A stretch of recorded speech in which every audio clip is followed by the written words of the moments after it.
이봐요. 왜 당신 같은 사람이 이런 짓을 벌인 겁니까? 2012년 런던 세계 스포츠 대회 푸에르토리코 국가대표로 출전했던 국민 영웅이죠. 프로 전적 29전 27승을 기록하며 국민들에게 박수를 받던 유명 프로 복서 펠릭스 베르데우였습니다. 아, 왜 그런 거야, 왜? 이번 특종, 범죄와의 전쟁 특집 2탄, 최악의 범죄자 19입니다. 범죄와의 전쟁 최악의 범죄자 편 19, 16위 공개합니다.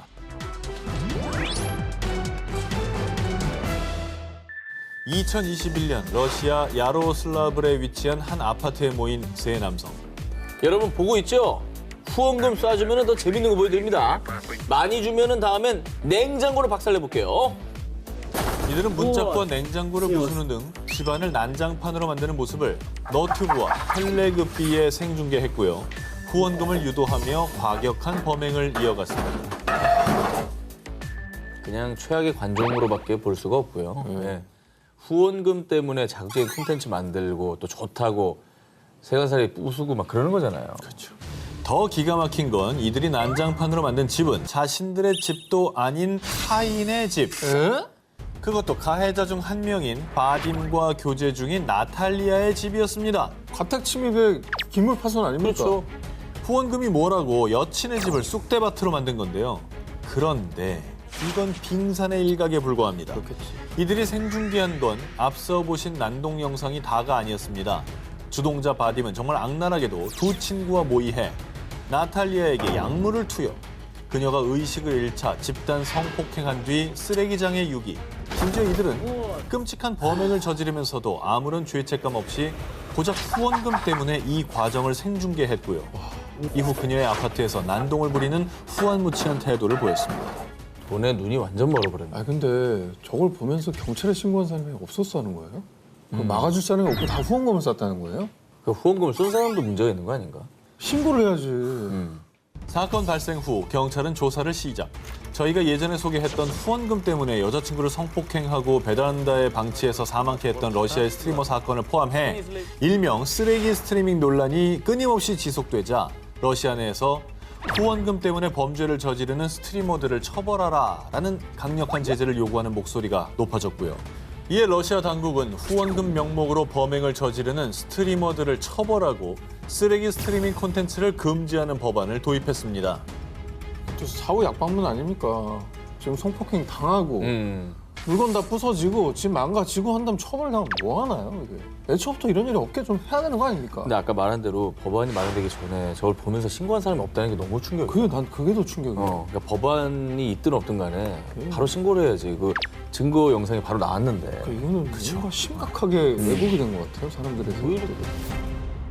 범죄와의 전쟁 최악의 범죄자 편 19, 13위 공개합니다. 살인 미수범 알고 보니 한때 모모. 2018년 8월 일본 사이타마 현에서 주차 시비로 이웃 간의 다툼이 벌어졌습니다. 그런데 흥분한 한 남성이 이웃 주민의 목을 흉기로 찌르는 사건이 발생. 그 남성은 살인 미수 혐의로 즉각 체포됐습니다. 야, 정말 주차 문제로 싸우다가 저렇게까지 갑니까? 주차 시비, 층간소음 시비 장난 아니에요. 그렇다고 할지라도 사람 목을 그냥 찔러버리는 그러니까. 그런데 말입니다. 더 끔찍한 건 이 살인 미수범 미나토 신지의 충격적인 과거입니다. 당시 45세였던 그는 30년 전 열도를 충격에 몰아넣었던 일명 여고생 콘크리트 살인 사건의 주범 중 한 명이었습니다. 야, 이건 또 뭐예요? 끔찍해. 살인 사건의 주범이면 이 사람이 형을 살고 나와서 저 일을 한 거예요? 그렇죠. 일본도 뭐 그런 거 있잖아요. 촉법소년 같은 거. 그렇죠. 그런 비슷한 법 있잖아요. 일본도? 맞습니다. 소년범. 여고생 콘크리트 살인 사건은 1988년 4명의 10대 소년이 17살 소년을 납치, 무려 40일 넘게 폭행, 성고문을 한 뒤에 피해자가 사망하자 소년들이 시신을 드럼통에 넣어서 콘크리트로 묻어버리고요. 유기한 사건입니다. 너무나도 잔혹한 범행 수법에 사람들은 범인들의 사형을 주장, 일본 열도가 들끓었는데요. 하지만 당시 미나토 신지는 15살. 그 시절 소년법 적용을 받는 나이였기 때문에요. 법원은 미나토 신지에게 징역 5년 이상, 9년 이하의 부정기형을 선고. 그러자 사람들은 그렇게 끔찍한 죄를 저질렀는데 어리다는 이유로 솜방망이 처벌한다는 건 안 된다! 라며 거센 비판을 쏟아낸 바 있습니다. 이게 어디까지 봐줘야 되느냐. 그러니까 아직 어리니까 아직 판단의 기준이 정확하지 않고 그렇기 때문에 조금 교화의 가능성을 믿고 덜 법을 이제 적용하는 거잖아요. 근데 그래서 그걸- 이제 촉법소년이라는 제도를 만든 건데. 근데 문제는 이걸 알고 이용하고 악용하는 사람이 있다는 거죠. 그렇죠. 자, 그리고 더욱 경악스러운 거는요. 미나토 신지와 함께 소년법 적용을 받았던 콘크리트 살인 사건의 공범 4명 중 3명이요. 출소 이후에도 납치와 감금, 폭행, 사기 등의 혐의로 또다시 수감됐었다는 사실이었습니다. 이게 처음에 처벌이 제대로 됐다면 생기지 않았을 피해자가 더 생겼다는 거잖아요. 그렇죠. 그 적용을 받아서 교화된 친구들도 있단 말이에요. 있겠죠. 이게 이제 공존하고 있기 때문에 어려운 문제죠. 철없던 시절에 나를 반성하고 좋은 삶을 살게끔 하기 위해 저런 제도를 만든 거니까. 그렇죠. 근데 저렇게 버젓이 피해자가 있는데 이게 절대적으로 옳다라고 하기도 뭐해요. 왜냐하면 그 가족들도 있고 피해자도 있으니까. 그렇죠. 그래서 이제 소년법 적용 연령을 좀 낮추자 이런 의견도 있잖아요. 그죠? 그렇죠. 예. 중요한 거는 죄를 지은 아이들이 진심으로 반성하고 새 삶을 살 수 있게 교화할 수 있는 제도를 정말 잘 마련하고 그 사람에게 맞는 교화형을 주고 교육을 시켜주는 게 진짜 중요할 것 같습니다. 일본 소년 범죄 역사상 최악의 범죄를 저지르고도 또다시 흉기를 든 미나토 신지 사건에서 알 수 있듯이요. 촉법 소년 문제는 우리 사회가 심각하게 고민하고 함께 해결책을 찾아야 할 것입니다. 범죄와의 전쟁, 최악의 범죄자 편 19, 10위 공개합니다. 탐욕 때문에 모모와 계약한 살인자. 2020년 6월 영국 런던 킹스버리의 한 공원. 사이좋은 자매인 언니 비바 헨리와 동생 니콜 스몰만이 괴한에 의해 살해되는 사건이 발생했습니다. 끔찍하게도 자매는 수십 차례나 흉기에 난자당해 시신의 상태는 너무도 참혹했습니다. 이 범행 수법이 너무 잔혹한데 원한에 의한 살인이었던 겁니까? 수사 결과 체포된 범인은 다니엘 후세인. 그는 피해자들과는 일면식도 없는 사이였습니다. 자, 그럼에도 불구하고 그가 이 자매를 살해한 충격적인 이유는 복권 당첨 때문이었다고요. 뭔 소리야? 아니 복권 당첨이랑 살인이랑 뭔 관계예요? 이게 뭔 소리예요?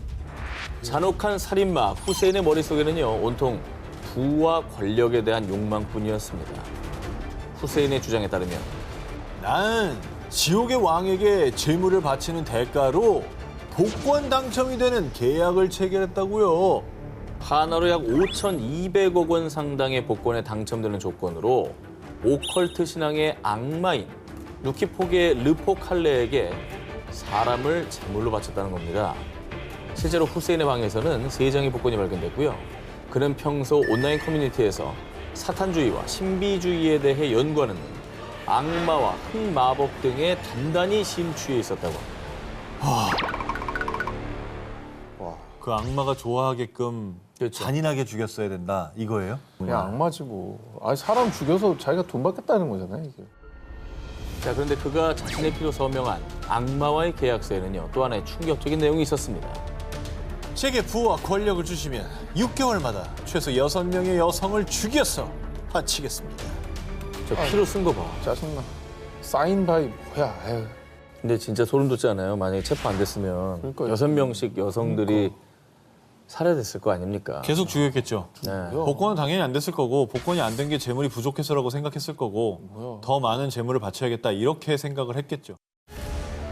후세인은 결국 영국 법원으로부터 종신형을 선고받았습니다. 부와 권력에 대한 삐뚤어진 욕망으로 생면부지의 2 여성을 잔혹하게 살해한 남자. 본인 스스로가 악마가 된 최악의 범죄자였습니다. 범죄의 전쟁 최악의 범죄자 편 19, 9위를 공개합니다. SNS 중독자의 잔인한 모모. 2019년 7월 미국. 경찰에 걸려온 한 통의 전화. 저 여기서 곧 죽을 예정이에요. 경찰은 곧바로 현장으로 출동. 현장에서는 으슥한 곳에 차를 세우던 브랜든 앤드류 클라크가 방수포 위에 누워있는 상태로 발견됐는데요. 그런데 현장에 도착한 경찰을 보자마자 클라크는 자신이 가지고 있던 흉기로 목을 자해, 그리고 자해한 자신의 모습을 직접 사진을 찍어 SNS에 공유했습니다. 근데 이 경찰이 올 때를 기다렸다가 자해를 한 거잖아요. 네. 혹시 관종입니까? 목숨 건 관종. 곧바로 병원으로 이송된 클라크. 그런데 경관님, 방수포 밑에 뭐가 있는데요? 그가 누워있던 방수포 아래에서 17세 소녀 비앙카 미셸 데빈스의 시신이 발견됩니다. 뭐예요, 이건 또? 왜? 이 사람을 죽이고 자기도 자살하려고 했던 거예요? 클라크의 주장에 따르면 2019년 5월 SNS를 통해 알게 된 데빈스와 친한 친구 사이로 발전. 두 달 후 뉴욕으로 함께 콘서트를 보러 갔는데요. 당시 이 데빈스를 짝사랑 중이던 클라크. 데빈스가 다른 사람과 키스하는 모습을 목격하자 분노를 느끼고 집으로 돌아오는 차 안에서 말다툼을 하다가 살해까지 하게 된 거라고 밝혔습니다. 그런데 클라크가 데빈스를 살해했을 당시 이 클라크의 자진 신고 전화 외에도 경찰에 수많은 신고 전화가 쏟아집니다. 클라크라는 남자가 데빈스라는 여자를 죽일 것 같아요. 얼른 가서 확인 좀 해주세요. 이것도 SNS로 뭐 했구나. 예고를 했던지 뭐 중계를 했던지 뭘 했네요. 사람들이 클라크의 범죄 사실을 알 수 있었던 이유. 그가 데빈스를 살해할 것 같은 뉘앙스의 글을 시작으로 데빈스의 시신 사진까지 SNS에 실시간으로 업로드를 했었던 겁니다. 지금 미친이네, 저거. 저 칼 들고 있잖아요. 아임소리 비앙카래. 심지어 한 군데도 아닌 여러 개의 SNS에 사진과 글을 공유했는데요. 이건 진짜 너무 충격적이다. 치료를 받고 목숨을 건진 클라크는 고의적인 살인은 아니었다고 무죄를 주장. 하지만 미리 준비된 방수포나 흉기 등을 증거로 유죄가 인정, 징역 25년형을 선고받았습니다. 범죄와의 전쟁 최악의 범죄자 편 19 8위를 공개합니다. 모모 거절하자 살해. 2021년 7월 파키스탄 전직 외교관의 딸로 부유한 집안에서 자란 27세 여성 누르 무카담. 그녀는 오래된 친구이자 역시 부유한 가문에서 자란 30세 남성 자히르 자페르를 만나러 나간 뒤 다음 날이 되도록 연락이 되지 않았습니다. 자페르, 우리 무카담이랑 아직 같이 있니? 널 만나러 나간 후 연락이 안 돼. 아니요? 전 모르겠는데요. 그런데 얼마 뒤 싸늘한 시신으로 발견된 무카담. 그리고 정말 놀라운 건 그녀의 시신이 발견된 곳이 자페르의 집이었다는 점입니다. 근데 모른다고 해? 아이고. 왜 살인을 저지른 겁니까? 그가 그녀를 살해한 이유는 더 기가 막힙니다. 사건이 발생하기 얼마 전 자페르는 무카담에게 청혼을 했습니다. 하지만 그를 친구로만 생각했던 무카담은 그의 청혼을 거절. 그러자 자페르는 앙심을 품고 무카담을 자신의 집으로 유인해서 감금한 뒤 폭행, 잔인하게 살해했던 것이죠. 이 친구가 나를 사랑하는 게 아니라 소유하려고 한다는 걸 알았으니까 거절한 거예요. 거절을 잘했는데 잘한 거지. 문제는 정말 더 나쁜 놈이었던 거잖아요. 진짜. 자, 그리고 더욱 안타까운 건요. 무카담은 살해당하기 직전 자페르 집에서 탈출을 시도했는데 그런데 자페르 집에 근무하던 정원사와 경비원이 이를 방해, 도망치던 그녀를 다시 자페르에게 데려간 겁니다. 저건 뭐예요?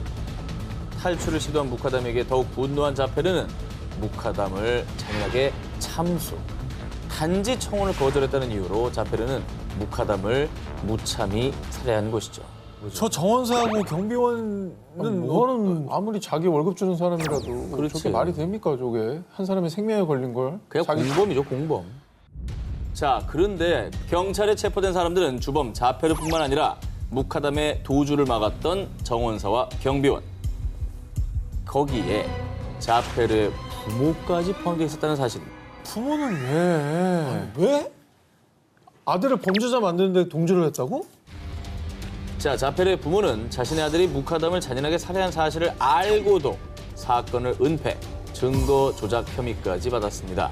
그마저도 보석금을 내밀며 석방을 요구, 책임을 회피하는 듯한 모습을 보였습니다. 또 돈으로 해결하려고 했어요. 자기 아이들을 그렇게 키웠으니까 저 아이가 저 짓을 하는 거예요.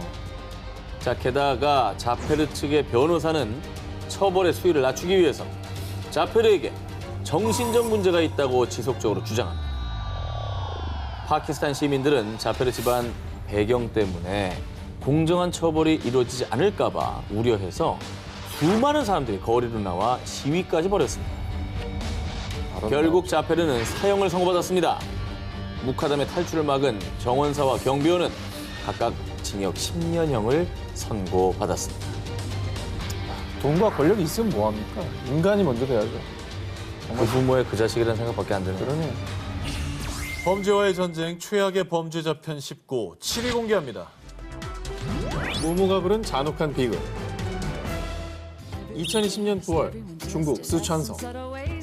수십만 명의 팔로워를 보유한 인플루언서 라무는 평소처럼 한 동영상 플랫폼을 통해 생방송으로 시청자들과 소통하고 있었습니다. 자, 그런데 갑자기 괴한이 침입. 라무가 있는 방에 휘발유를 뿌리고 불을 붙인 뒤 도주했습니다. 뭐야? 방송하고 있는데? 라이브 중에? 라이브 중이에요. 불길은 순식간에 번졌고 결국 라무는 탈출하지 못하고 의식을 잃어 쓰러지고 말았습니다. 이 참혹한 현장을 목격한 시청자들이 신고. 얼마 뒤 구조대가 도착해 라무를 병원으로 이송했지만 어머머. 전신의 90%의 심각한 화상을 입은 그녀는 결국 사망하고 말았습니다. 어머머머. 아니, 누가 이런 짓을 저지른 거예요, 도대체? 대충 예상이 되는 거는 저 인플루언서의 어떤 스토커.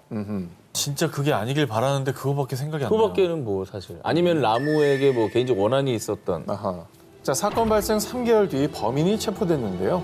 자, 그런데 충격적인 범인의 정체. 그녀를 죽음으로 몰고 간 괴한은 바로 라무의 전 남편 탕루였습니다.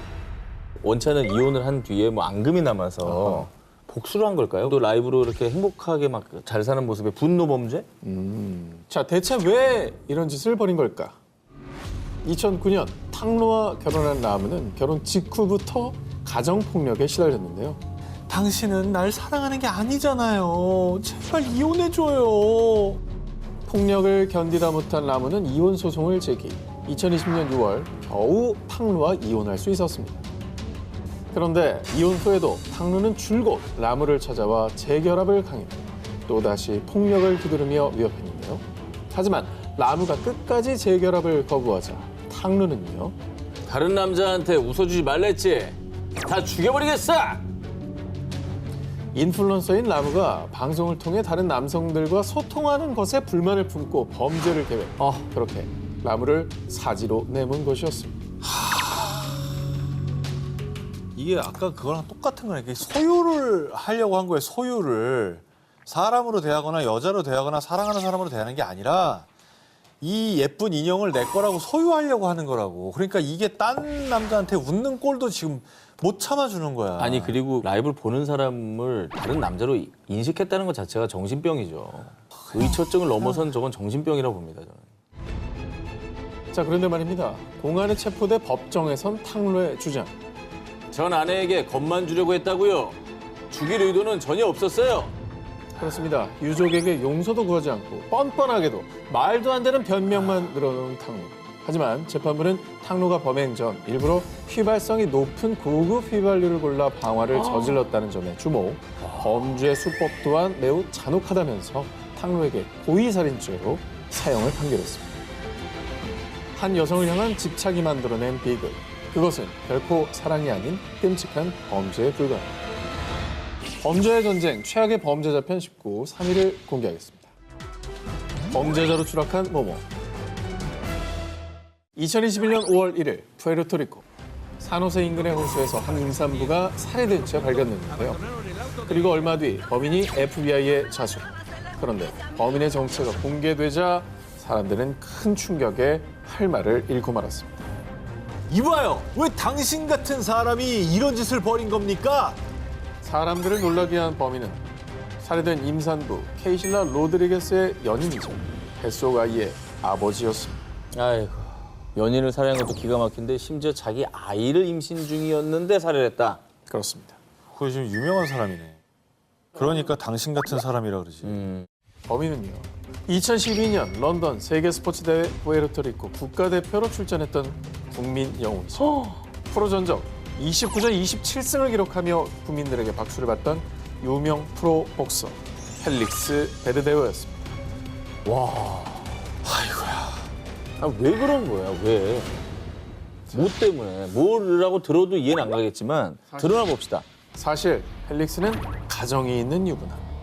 사망한 케이실라와는 이 부적절한 내연 관계였습니다. 뭘 잘한 게 있다고. 그런데 뭐? 내 애를 가졌다고? 설마 낳으려고? 내 커리어하고 가정을 망칠 셈이야? 케이실라가 자신의 아이를 임신하자 내연 관계가 들통날 것을 우려 자신의 명성에 금이 갈까 두려웠던 그는 급기야 공범과 함께 케이실라를 살해하기로 결심했는데요. 펠릭스는 그녀를 차에 태워 폭행한 뒤 미리 준비한 약물을 투여하고서 철사로 팔과 다리를 결박, 자신의 아이를 임신한 케이실라를 차디찬 강물에 빠뜨려 살해했고요. 심지어 정말 잔인하게도 총으로 확인 사살을 하는 악랄함까지 보였습니다. 자신의 죄를 더 큰 악행으로 감추려한 펠릭스. 하지만 그의 추악한 범죄는 케이실라 가족의 실종 신고와 경찰의 조사로 덜미가 잡혔는데요. CCTV, 전화 위치 추적, 목격자 진술 등 수사망이 좁혀오자 그는 결국 자수를 했습니다. 잡힐 것 같으니까 자수한 거네요. 진짜 돌머리다. 와, 자기 명성에 금이 갈까봐 살인을 한다고? 아니 저 사람의 경기를 보면서 한 대라도 더 때려라, 한 대라도 덜 맞아라 그 응원했던 사람들은 그럼. 그 뭐냐고요 도대체. 그 마음은 뭐냐고. 펠릭스와 공범은 납치 및 살인, 태아 살인 혐의로 기소됐는데요. 자, 그런데 더욱 분노할 일은 펠릭스는 자수를 했음에도 불구하고 경찰 조사와 재판 과정에선 뻔뻔하게도 입장을 바꿔 변호사를 통해 무죄를 주장. 그의 재판은 현재까지도 진행 중에 있고요. 많은 이들이 잔혹한 그의 범죄에 대한 응당한 처벌을 바라고 있습니다. 범죄와의 전쟁 최악의 범죄자 편 19 2위를 공개합니다. 모모가 눈물을 보인 이유. 2021년 9월 중국 장시성 무려 20여 년을 기다린 끝에 열린 재판에서 한 여성이 눈물을 보였는데요. 아휴, 아, 보기만 해도 가슴이 아프네요. 무슨 사연이 있었길래 저렇게 서럽게 울까요? 재판이 열리기까지 무슨 사연이 있었는지 1996년으로 거슬러 올라갑니다. 당시 초등학교 교사이자 한 아이의 엄마였던 라오룽즈. 그녀는 교도소에서 출소한 파즈인과 불륜 관계로 발전했는데요. 라오룽즈는 교직도 가정도 버리고 파즈인과 동거를 시작. 그때부터 그녀의 인생은 잔혹한 범죄자의 길로 들어서게 됩니다. 이번에도 돈 많은 놈으로 잘 물어야 돼. 역시 우린 환상의 커플이라고. 라오룽즈는 매춘부로 위장해 범행 대상을 물색. 그녀가 피해자를 유인하면 파즈잉이 살해와 돈을 빼앗는 식으로 범행을 이어왔는데요. 두 사람은 악랄하게도 고작 돈 때문에 피해자의 집까지 찾아가 가족까지 살해, 심지어 3살짜리 아이까지 살해하는 끔찍한 만행을 저질렀습니다. 뭐야? 이 과정에서 라울룽즈는 지문이 남을 것을 우려해 방화를 제안하는 교활함까지 보였고요. 이 두 살인마는 1999년 파즈잉이 체포될 때까지 약 3년 동안 7명을 연쇄 살인했는데요. 아니, 뭐 때문에 갑자기 저렇게 괴물이 된 거예요? 선생님이었다 하잖아. 선생님이었잖아. 아니 그러면 저 지금 아까 눈물을 흘리는 사진은 유가족? 지금에서야 이제 정의 구현이 되니까 그제서야 눈물을 좀 보일 수 있었던 건가요? 앞서 재판정에서 오열한 인물은 잔혹한 살인마 라울룽즈였습니다. 아까 운 건 뭐야, 그럼? 왜 울어? 연기한 거지. 파즈잉이 체포되자 라울룽즈는 가명을 쓰고 신분을 숨겨가며 무려 20년 넘게 도피 생활을 했는데요. 신분 세탁하려고. 이게 됐구나. 하지만 2019년 빅데이터를 기반으로 한 안면인식 기술에 의해 체포. 그리고 살인 혐의로 기소된 그녀는 자신의 잔혹한 범죄에 대해 파즈잉이 협박해서 어쩔 수 없었어요. 나도 죽일 생각은 없었다고요. 하지만 1심에서 사형을 선고받자 범행에 적극 가담한 자기 죄는 생각지도 않았고 죄를 뉘우치기는커녕 자기가 마치 피해자가 된 것 마냥 억울하다고 저렇게 오해를 한 겁니다. 아, 그래. 진짜 너무 사람이 싫어진다. 그냥 반성은 전혀 없고. 반성은 없어. 억울한 것뿐이야, 지금. 아니 그러면 범행을 저지르려고 할 때 협박한다면 그럼 경찰 신고해서 그걸 막든지. 당연하지. 범죄와의 전쟁 최악의 범죄자 편 19, 18위와 1위 헤드라인을 공개합니다.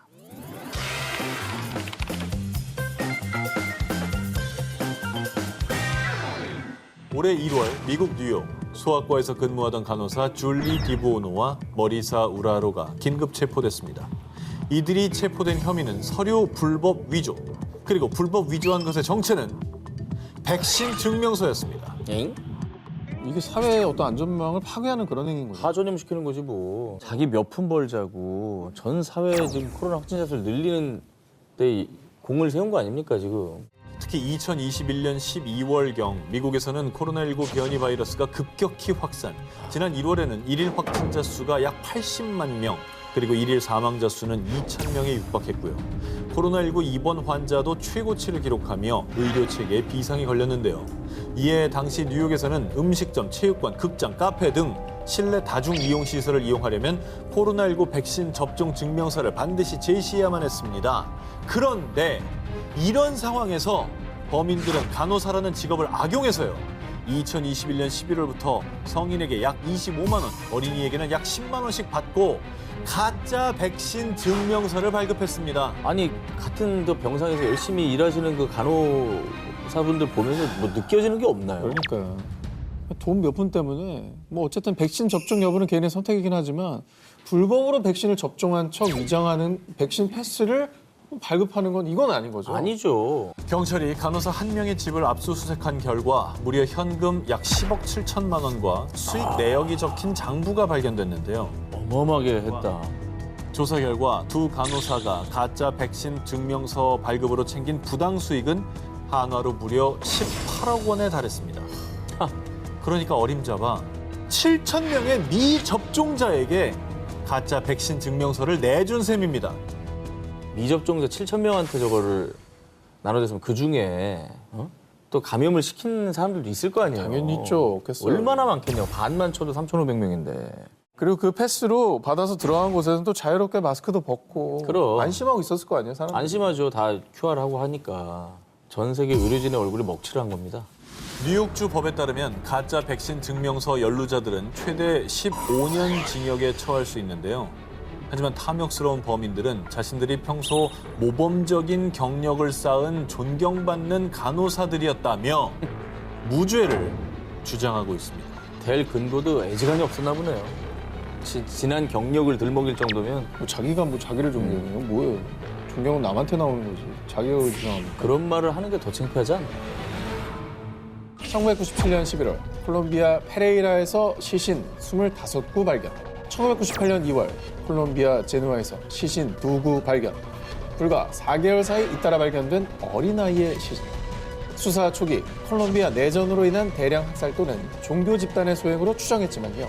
희생자 전원이 소년이라는 점, 시신에서 발견된 고문의 흔적, 그리고 유사한 살해 방식의 주목, 연쇄 살인일 가능성에 무게를 두고 대대적인 수사를 이어나갔는데요. 아이들이 또 아이들이야. 아유. 아이들만 골라서 왜 이랬대. 근데 이제 더 많은 희생자가 나오기 전에 빨리 좀 체포했어야 될 텐데 희생자가 너무 많네요. 그러던 중 1999년 경찰은 강간 미수 혐의로 루이스 가라비토를 체포했습니다. 자, 그런데 경찰은 가라비토의 집을 수색하던 중 그동안 연쇄 살인범에게 희생된 아이들의 신상 정보가 담긴 신문 기사 스크랩을 발견. 경찰의 추궁에 가라비토는 결국 자신이 지난 연쇄 살인 사건의 진범이라고 실토했는데요. 그런데 말입니다. 사실 내가 죽인 애들은 훨씬 더 많어. 경찰이 못 찾은 거지. 아이고 잘났다 진짜. 가라비토는 지난 7년 동안 54개의 도시를 돌아다니며 무려 138명을 살해했다고 자백한 겁니다. 그의 주장에 따르면 밝혀지지 않은 사건들을 포함해 희생자는 자그마치 300명이 넘을 것으로 추정되었습니다. 저거는 학살 아니에요? 그거 왜 죽였답니까? 무슨 죄를 지었어요, 소년들이? 네, 빈민가에서 태어난 가라비토는 알코올 중독자였던 아버지로부터 상습적으로 폭행을 당했다고 하는데요. 결국 이를 견디다 못해 가출. 하지만 학력도 변변치 않은 기술도 없었던 탓에 길거리 생활 역시 고난의 연속이었다고 합니다. 그러자 가라비토는 자신의 상처를 해소하기 위해 연약한 아이들을 찾기 시작. 여기 맛있는 음료수 있는데 아저씨랑 놀러 갈래? 내가 용돈 벌게 해줄게. 이리 따라와봐. 빈민가의 소년들을 타겟으로 범해 배고픈 아이들의 환심을 샀고요. 그렇게 경계 없이 자신을 따라 나선 소년들을 잔혹하게 살해한 겁니다. 비겁하다, 비겁해. 비겁하네요 정말. 연약한 애들만. 근데 본인이 아무리 어릴 적 상처가 있다고 해도 저런 범죄는 절대 정당화되지 않아요. 가라비토의 끔찍한 범죄 사실이 알려지자 끔찍한 괴물은 무조건 사형시켜야 한다 라며 많은 이들이 분노에 들끓었는데요. 이에 콜롬비아 법원은 그가 영원히 감옥에서 나오지 못하도록 징역 1853년형을 선고했습니다. 그런데 내가 시신 위치 알려주면은 형량 줄여주는 겁니까? 피해 소년들을 어떤 방식으로 살해했고 시신이 어디 있는지 알려주는 조건으로 사법 거래가 이루어지면서 그의 형량은 대폭 감형. 2001년 그는 최종적으로 징역 40년형을 선고받았는데요. 하지만 가라비터는 여기에 만족하지 않고 자신의 모범적인 교도소 생활을 이유로 조기 석방을 요구하기도 했습니다. 아니, 감형을 1800년을 받은 거야? 수많은 소년들을 죽음으로 몰고 간 최악의 연쇄 살인입니다. 그가 저지른 죄의 무게가 얼마나 무거운지 절실히 깨달아야 할 것입니다. 자, 오늘의 데스크 이경민 형사 전문 변호사님을 영상으로 만나보겠습니다. 안녕하세요. 안녕하세요. 네, 안녕하세요. 저희 기사에 대한 총평 부탁드리겠습니다. 전 세계적으로 인간의 탈을 쓰고 이런 잔혹한 범죄를 저지른다는 것이 과연 말이 되나 싶으면서 끔찍했고요. 혹시나 모방 범죄가 생기면 어떡하나 하는 우려도 됐습니다. 다시는 이러한 범죄가 발생하지 않도록 처벌을 조금 더 강화할 필요성이 있어 보입니다. 자, 오늘 1위 기사 발표해 주시죠. 네, 1위는 콜롬비아 세계 최악의 살인마입니다. 피해자 수가 감히 상상할 수 없을 정도에 달하고 성폭행 및 살해 동기 또한 자신이 어릴 적 겪어온 고통을 본인보다 연약한 사람들에게 더 전가하기 위함이었다는 것으로 그 동기마저도 경악스러울 따름입니다. 더욱이 재판을 받으면서 반성하는 모습이 전혀 없어 최고의 형을 선고하는 것이 마땅해 보입니다. 오늘 프렌데스크 이경민님 고맙습니다. 고맙습니다. 아, 이번 특종 범죄와의 전쟁 3탄 죄와 벌 19입니다. 범죄의 전쟁 죄와 벌 19 8일 공개합니다. 재판할 때마다 모모하는 남자. 2013년 3월 미국 켄터키주 루이빌 한 가정집에 화재가 발생. 집주인인 64세 여성이 싸늘한 죽음으로 발견됐습니다. 그런데 부검 결과 여성은 화재로 인해 사망한 게 아니었습니다. 그럼 뭐야? 그러면은 불나기 화재 전에 죽였다는 거죠, 누군가가. 그렇죠. 그럼 혹시 그 흔적을 없애려고 방화를 한 거 아니에요? 이미 죽여놓고 네네. 경찰의 추적 끝에 체포된 용의자는 사망한 여성과 오랜 친구 사이였던 53살 남성 게리 로슨. 그는 살인과 방화, 증거 조작, 시신 훼손 혐의로 재판을 받게 됐습니다. 그런데 재판은 지지부진. 법원은 판결을 내리지 못했고 재판은 3년이나 이어졌습니다. 게리 로슨의 재판이 3년 동안 이어진 이유.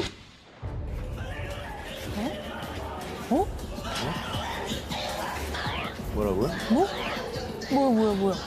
게리 로슨은 재판 때마다 마치 악마에게 홀리기라도 한 것처럼 절규, 이상 행동을 보이며 난동을 부렸고요. 이로 인해 재판 진행이 불가능. 이렇게 로슨의 재판은 무려 3년이나 연기됐던 겁니다. 어쨌거나 이건 뭐 못할 것 같은데요, 이 상태로. 재판을 도저히 할 수 없는 상태인 것 같긴 한데 뭐 약물 치료 같은 거라도 해야 되는 거 아니에요? 그런데 재판이 3년째 접어든 2016년 게리 로슨의 난동에 당황한 판사와 달리 검찰은 대수롭지 않게 반응했습니다. 재판 때마다 로슨이 발작을 일으키자 검찰이 로슨에 대한 정신감정을 의뢰한 결과 정신과 의료진에 따르면 게리 로스는 2013년부터 쭉 꾀병을 부리고 있으며 이 모든 것은 쇼라고 합니다. 자, 그동안 로스는 재판을 지연시키기 위해서 정신질환이 있는 척 연기를 해왔던 겁니다. 반성하지는 못할 망정 3년 내내 별짓을 다 하네요, 진짜. 그 노력으로 범죄를 저지르지 마시지. 결국 3년이나 재판을 연기시킨 로슨의 거짓 연기는 모두 들통이 났습니다.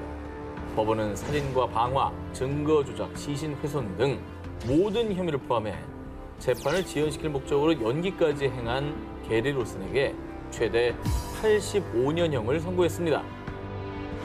재판장에서는 처벌을 피하기 위한 연기가 아닌 죄를 뉘우치는 진심만이 통한다는 것 깨닫길 바랍니다.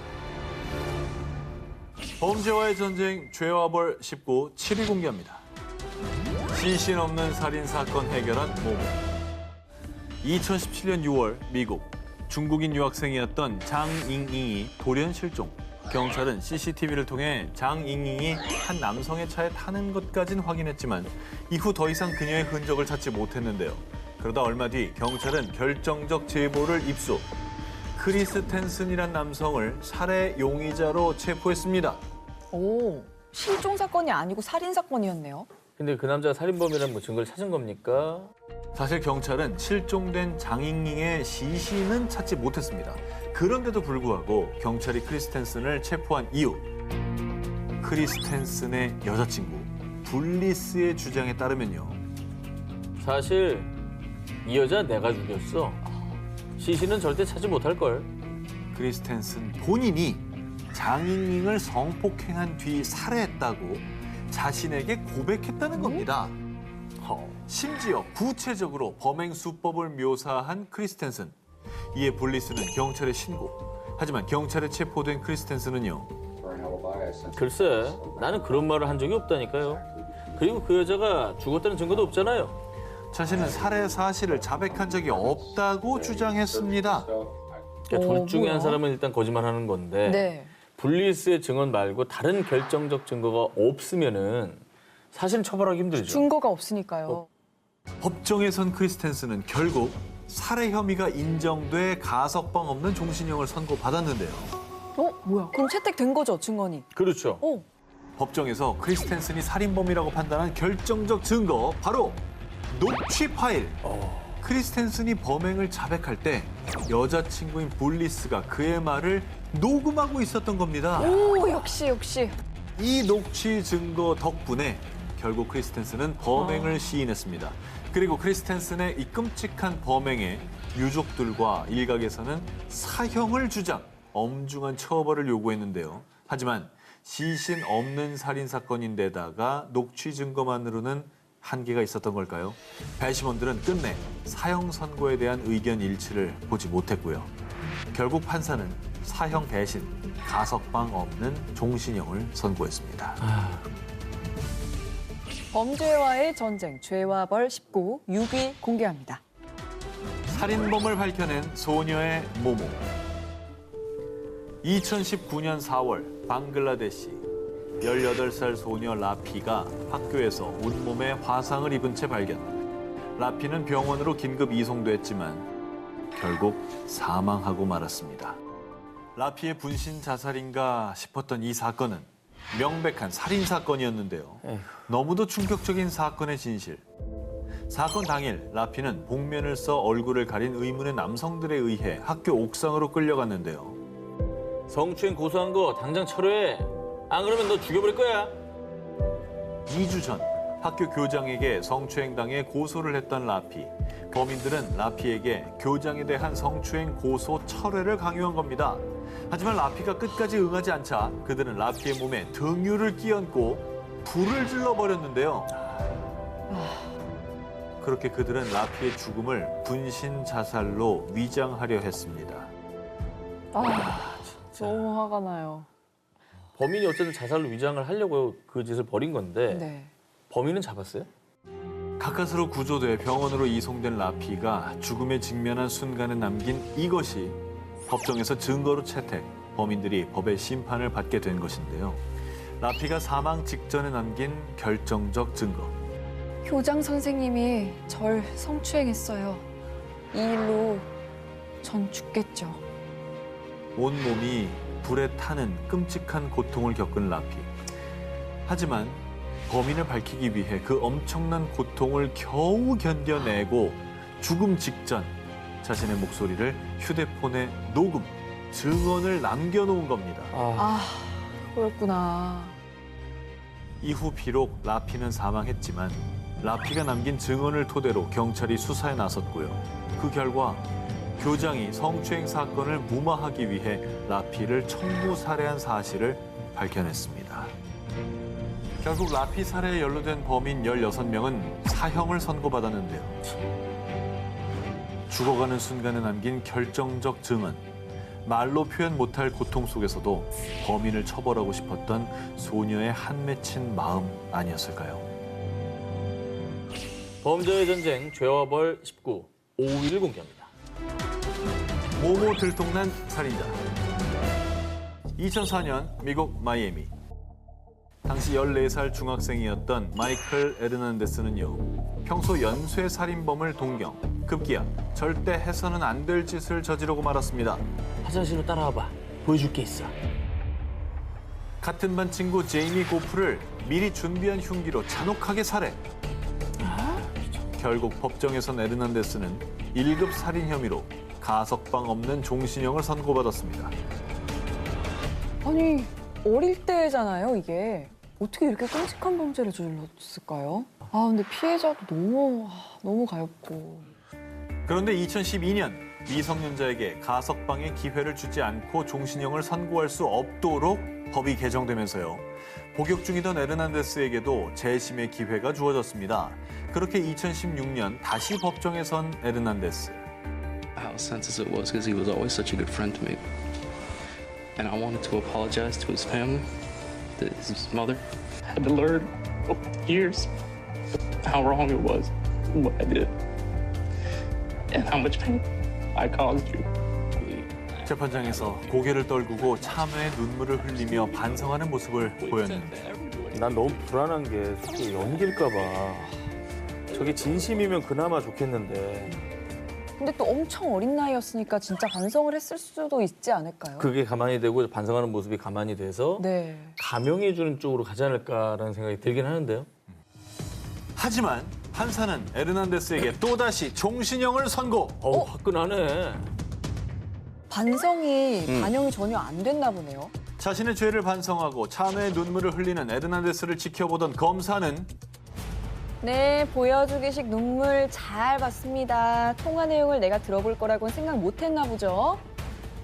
에르난데스가 한 여성과 나눈 교도소 내 통화 녹취 음성을 공개했습니다. Well, why don't you practice your weekend learning how to cry? 뭐야? Oh my god. 야, I may have to stab myself. 와, 열받는다.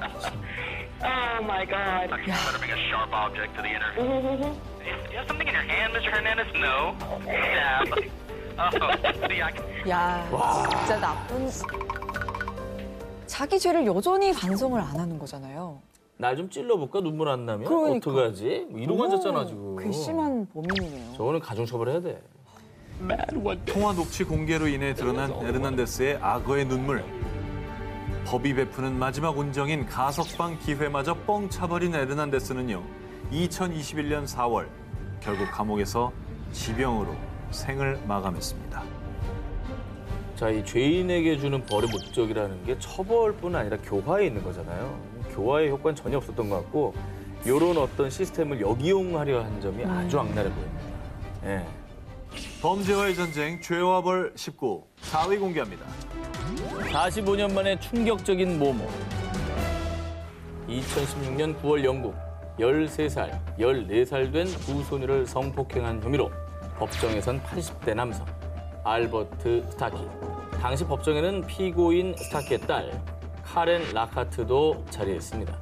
조용히 재판 과정을 지켜보던 딸 라카트는 얼마 뒤 증인석에 올랐습니다.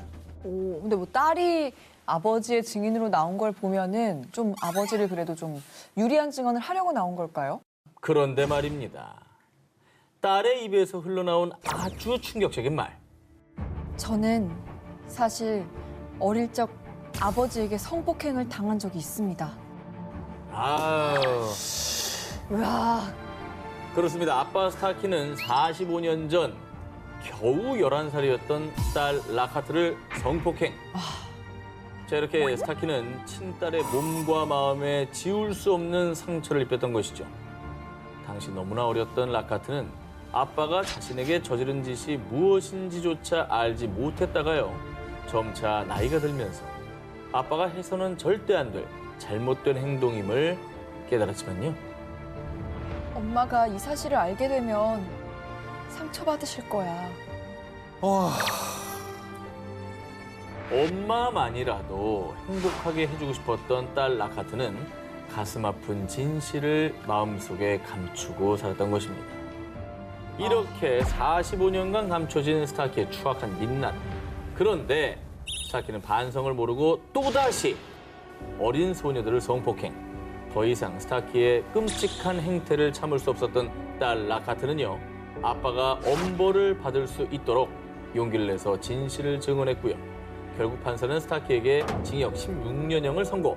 그리고 스타키는 수감된 지 얼마 지나지 않아 감옥에서 지병으로 사망했습니다. 45년 만에 내뱉은 용기 있는 목소리. 상처받은 딸이 추악한 아빠에게 내린 마지막 응징이었습니다. 범죄와의 전쟁 죄와 벌 19, 3위 공개합니다. 2003년 1월 9일 프랑스 9살 소녀 에스텔은 수업을 마치고 집으로 가던 중 한 차량에 의해 납치를 당했고요. 흔적도 없이 사라진 에스텔을 찾기 위해 신문과 방송국이 나섰고 많은 시민들의 제보가 이어졌지만 끝내 소녀는 집으로 돌아오지 못했습니다. 그런데 이렇게 사라진 소녀는 에스텔뿐만이 아니었습니다. 1987년 이자벨과 파비엔을 시작으로 2003년까지 16년 동안 프랑스와 벨기에에서 무려 14명의 젊은 여성들이 같은 방식으로 사라진 겁니다. 야, 이거는 그러면 같은 납치범인 건가요? 이게 인신매매 같은 거 아닙니까? 연쇄 납치범 이런 거예요? 2003년 범인은 13세 소녀를 납치하려다가 덜미가 잡혀 체포됐는데요. 범인은 당시 61세였던 미셸 프루니레. 수사가 시작되고 하나둘 수면 위로 떠오른 그의 범죄 행각. 프루니레는 8명의 여성을 성폭행한 후 살해했다고 자백했지만 그중 에스텔의 이름은 없었습니다. 그러면 에스텔 사건은 범인이 따로 있는 거예요? 아니 일부만 자백했을 수도 있지 않을까요? 프루니레가 에스텔을 살해했을 거라는 정황은 충분했습니다. 프루니레의 컴퓨터를 조사하던 중 에스텔의 사진이 발견됐기 때문인데요. 하지만 사건이 있던 당일 프루니레에겐 명확한 알리바이가 있었습니다. 자신의 집에서 아들에게 생일 축하 전화를 걸었다는 것, 실제 통화 기록도 존재했고 기록상 프루니레의 집에서 사건 장소까지 250km나 떨어져 있었기에 그를 범인으로 단정할 수 없었는데요. 야, 이게 뭐 알리바이는 있는데 결정적인 알리바이는 있는 거잖아요, 지금.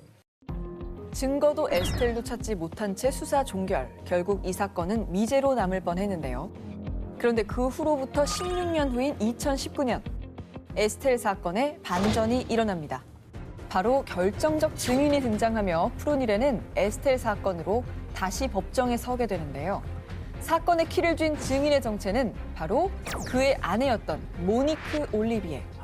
그녀는 에스텔 사건이 있던 날 아들에게 전화를 건 건 프루니레가 아니라 접니다. 저에게 전화를 걸라고 했어요.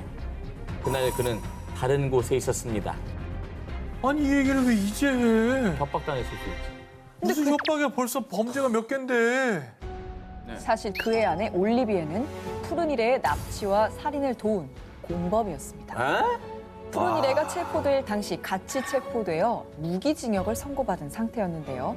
그녀는 프루니레에게 정서적 학대를 당했고 게다가 공범이었으니 처음부터 진실을 밝히긴 쉽지 않았다고 합니다. 하지만 16년이 흐른 뒤 에스텔의 가족이 딸의 실종에 대한 청문회를 요청하는 등 진범을 잡기 위해 포기하지 않자 용기를 내 나선 겁니다. 아내의 폭탄 증언에 프루니레도 결국 본인의 죄를 자백. 이미 다른 사건으로 2008년 종신형을 선고받았던 프루니에는 에스텔 사건으로 재판을 받던 중 2021년 5월 감옥에서 사망했는데요. 아내의 결정적 증언으로 16년 동안 묻혔던 사건의 진범은 밝혀졌지만 아직도 에스텔의 시신을 찾지는 못하고 있습니다. 범죄와의 전쟁 죄와 벌 19, 2위를 공개합니다. 살인 사건의 결정적 단서가 된 모모. 2015년 3월 새벽 SNS에 올라온 한 장의 사진과 글. 브리트니 지금 어딨어? 왜 연락이 안 돼? 집에 도착하면 연락 줘. 사랑해. 뭐야? 왜 친구한테 보내는 거죠? 지금 약간 느낌이. 그죠? 친구랑 만났다가 집에 간다고. 너 왜 연락 안 받아? 어. 빨리 연락 줘. 약간 이런 상황인 것 같은데요. 그죠. 헤어지고 나서 연락이 안 네, 되니까 왜 연락을 안 주냐. 그로부터 6시간 뒤 캐나다 세스커툰의 외곽 지역에서 한 여성이 시체로 발견됐는데요. 이 여성의 이름은 브리트니? 맞습니다. 뭐야? 사망한 여성은 당시 18살이었던 브리트니 가골. 도대체 6시간 동안 무슨 일이 있었던 걸까요? 경찰은 즉시 브리트니의 마지막 행적을 쫓기 시작했습니다. 그녀와 마지막까지 함께 있던 사람은 샤이엔 앙트완. 평소 브리트니와 친자매처럼 지내던 절친으로 SNS에 글을 올린 사람도 샤이엔이었습니다. 아, 불안해. 뭔가 쎄한데. 쎄하지. 뭔 일이 있었던 겁니까? 경찰은 브리트니의 마지막 행적을 함께했던 샤이엔을 유력한 용의자로 지목했습니다. 하지만 당시 샤이엔은 브리튼이랑 밤새 술을 마셨어요. 너무 취해서 아무것도 기억이 안 나요. 샤이엔의 유죄를 입증할 만한 어떠한 증거도 목격자도 없었고요. 그렇게 사건은 2년 동안이나 미궁에 빠지며 장기 미제 사건이 될 뻔했으나 2017년 3월 사건 2년 만에 드디어 브리트니를 살해한 진범이 잡혔습니다. 범인이 누구였어요? 진범은 설마. 바로 그녀의 친구였던 샤이엔이 맞았습니다. 뭐야.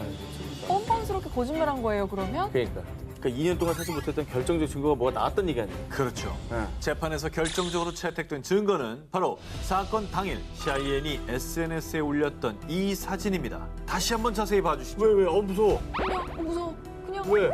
예쁜 사진인데? 그냥 친구랑 찍은 사진인 것 같은데. 그렇죠. 브리트니 가굴이 사망할 당시 시신 옆에는 벨트가 하나 놓여 있었는데요. 경찰은 범인이 이 벨트로 브리트니의 목을 졸라 죽였을 거라 추정. 그리고 이 사진을 다시 한번 잘 보면 같은 모양의 벨트가 보이시죠? 아, 뭐야. 저 있잖아. 저기 벨트가 여기 있잖아. 네네네네네. 자기 벨트를 풀러서 친구를 죽인 거예요? 그렇습니다. 어머. 사진 속 샤이엔의 벨트와 범죄 현장에서 발견된 벨트가 동일했던 건데요. 눈썰미 좋은 수사관이 사진을 유심히 관찰하다가 샤이엔이 착용하고 있는 벨트를 발견. 그리고 벨트에서 검출했던 DNA와 샤이엔의 DNA를 대조한 결과 정확히 일치! 진범을 밝히는 결정적 증거가 된 겁니다. 결정적 증거가 나왔음에도 샤이엔은 끝까지 브리트니를 죽인 기억이 없다고 무죄를 주장했지만요. 재판부는 두 사람이 함께 찍은 사진을 명백한 증거로 인정하고 샤이엔에게 징역 7년을 선고했습니다. 네, 범죄와의 전쟁, 죄와 벌 19, 18위와 1위 헤드라인 공개해 주세요.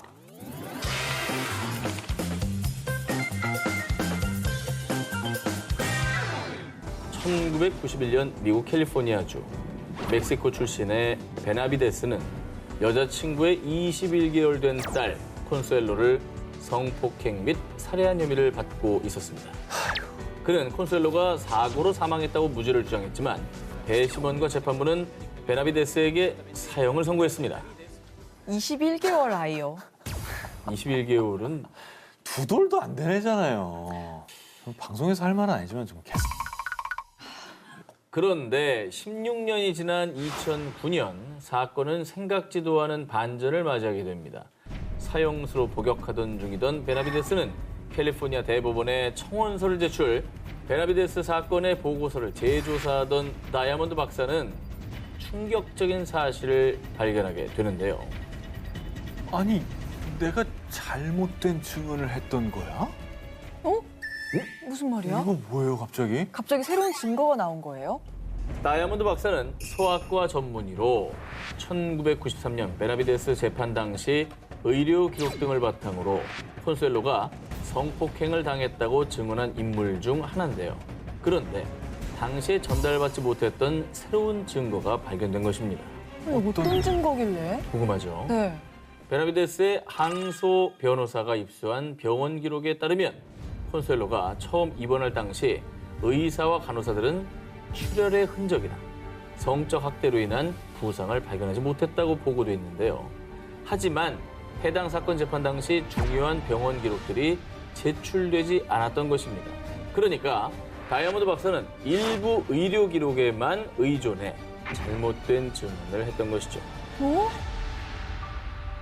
자, 그뿐 아니고요. 당시 콘수엘로의 부검을 맡았던 법의학 병리학자 제임스 디블린 역시 콘수엘로의 내부 부상이 성폭행에 의한 것이라고 증언, 법의학 병리학자와 의료진들의 결정적 증언이 있었으니 배심원단은 베나비데스에게 유죄를 선고했던 겁니다.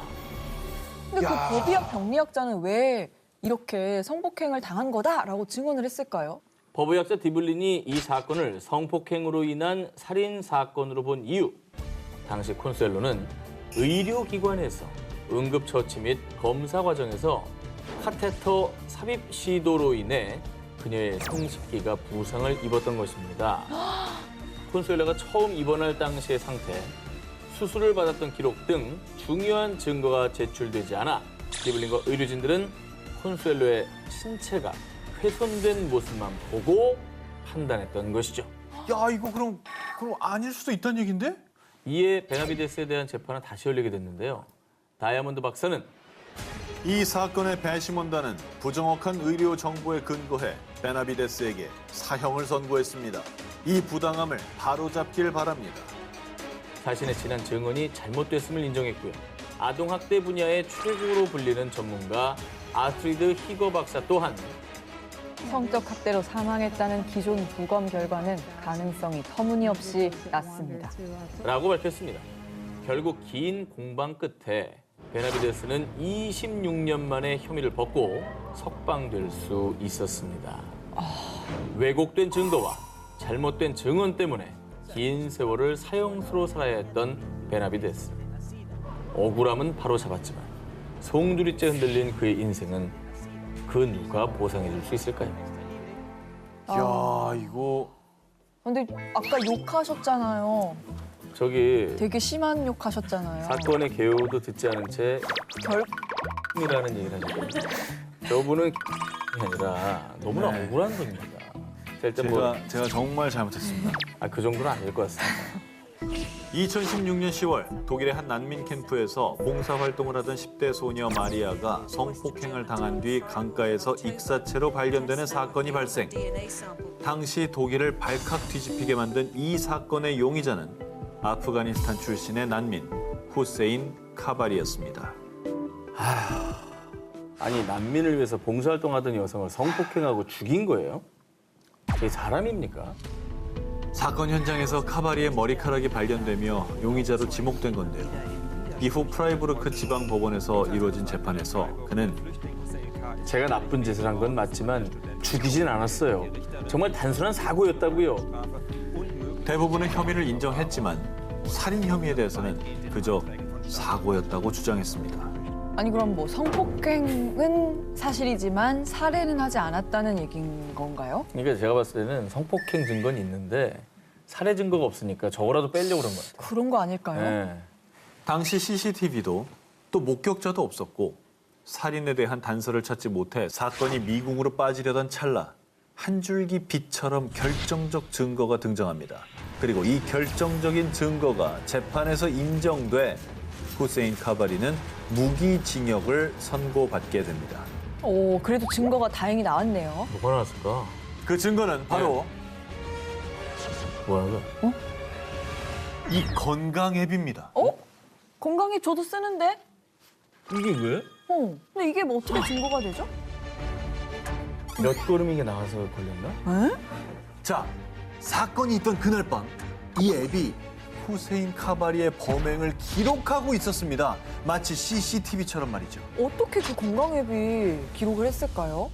일단 사진 보여드릴게요. 이곳이 사건이 일어난 현장입니다. 마리아의 시신은 이 다리 아래 강에 유기돼 있었습니다. 네네. 사건이 일어난 바로 그 시각 후세인 카바리의 건강 앱은 그가 계단을 오르내렸다고 기록했습니다. 대박. 경찰은 이 수치가 후세인이 살인을 저지른 후 시신을 끌고 강둑으로 갔을 때 기록된 것이라고 주장했고요. 이를 증명하기 위해 직접 실험까지 진행. 후세인의 활동 기록과 유사한 수치가 나왔습니다. 아, 이럴 수가 있구나. 이게 왜 제가 해봤는데 진짜 이렇게 딱 계단 오르내리면 바로 딱 1이 올라가고 이러거든요. 그러니까 걸음수로만 잰 게 아니라 네. 이 시간도 나오잖아요. 네네. 이 다리를. 시간에 요만큼 이 다리에서 강둑까지 내려왔다 올라갔다를 해본 거예요. 그게 결정적인 증거가 되나요 그게? 살해했다는? 자, 근데 여기서는 어. 이 건강 앱이 기록한 후세인 카바리의 행적을 증거로 채택한 겁니다. 그래서 판결에 결정적인 영향을 미쳤고요. 아하. 앞서 말씀드렸듯이 결국 후세인 카바리에게 무기징역을 선고. 이 사건은 앱이 증거로 채택된 재판으로 기록되고 있습니다. 근데 이제 시대가 변했네. 변했죠. 그러니까 얼굴 인식 프로그램, 뭐 스마트 스피커 녹음 뭐 이런 디지털 증거들이 채택되는 사례가 많아졌다고 하던데 이렇게 앱이, 그것도 건강 앱이 채택됐다는 그러게요. 사례는 처음 듣는 것 같아요. 네. 자, 오늘의 데스크 전 서울 서초경찰서 강력팀장, 현 형사전문 변호사 서범성님을 영상으로 만나보겠습니다. 안녕하세요. 네, 안녕하세요. 저희 오늘 기사 총평 좀 부탁드립니다. 형사재판은 증거재판주의로 이루어져야지 죄 없는 사람이 처벌받지 않을 겁니다.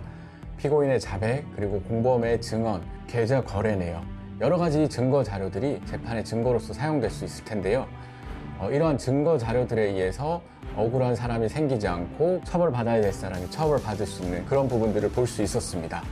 이러한 내용들을 보면서 우리가 위급한 상황일수록 어렵겠지만 증거를 수집하는데 최선을 다해야겠다, 이런 생각을 해볼 수 있는 사건들이었습니다. 오늘의 1위 기사는요.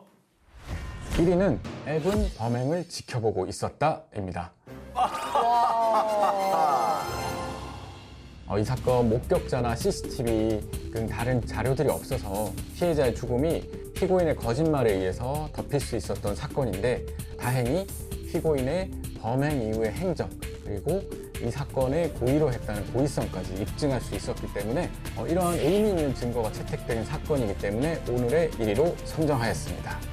자, 오늘 프리한 데스크 서범성님 고맙습니다.